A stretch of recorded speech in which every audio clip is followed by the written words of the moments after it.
young people, such as in the form of poverty, racial discrimination, limited health care, educational access, police brutality.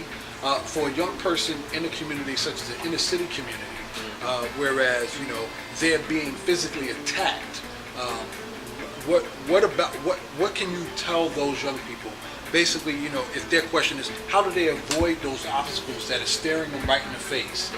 Is there a way that they can avoid it? How do they avoid it? What's your take on that? What can you elaborate and share with young people in that context of experiencing those things? I would say, on a macro level, organize.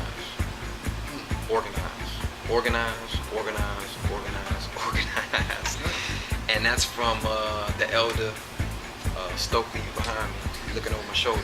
Stokely Carmichael, Kwame Ture. Organize, man. Not enough young people are organized. They're organized in certain things, like sports and certain kind of like little cliques and crews and things like that.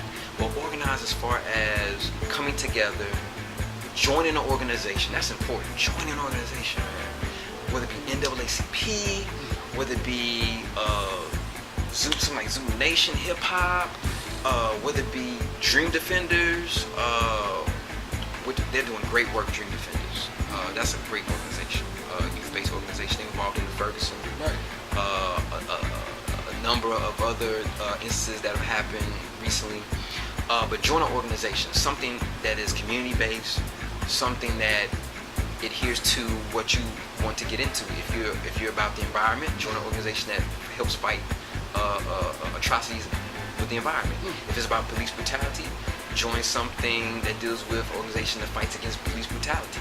Like, these organizations will allow you to get with people who have done the work for a number of years, so they know what to do, how to go about it, how to be efficient, and then you'll get a chance to network with other folks who have the same interests, and it will, there's strength in numbers. There's strength in numbers. Like, we're not meant to be in our own little bubble all the time. We're meant to be communal.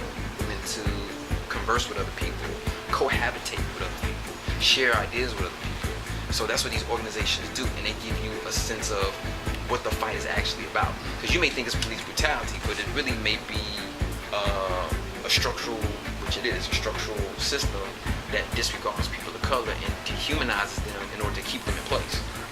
But if you don't know that history, if you don't know that legacy, you know that historical relevance, you may think, oh, well, the cops just hate black folks, or the cops just hate black folks in New York, or the cops just hate black folks in Florida. Like, no, it's everywhere. It's a global epidemic.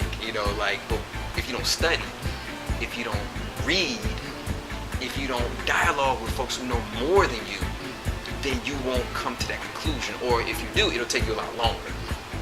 And to piggyback on what I said earlier, that's what my family members, men and women in my community, and my friends did for me. I always tried to surround myself with people who were smarter than me and who knew more than me, because I knew I didn't know everything, so I was like, well, let me get with people who know more than I do. So that way I can become smarter like them. And that way I can avoid a lot of mistakes, financial mistakes, emotional mistakes, physical mistakes, because I was an athlete too. So the people I admired had people that they admired, and I admired them, and so forth. So it was all the way about gaining more knowledge, more education, so that way I can make better decisions and become a better person and to be ahead of the game. So for a young person who's dealing with those challenges and see all this stuff in the media and to something that is exposed to this stuff, organized, get with people who, care about the things you care about or concerned about the things you care about, and all together they're going to empower you, can make a change and change the atrocities that are going to make the world overall a better place. Exactly. And you'll see you're not alone. Right. You'll see you're not alone. And that's important. It definitely. You won't carry that burden all by yourself.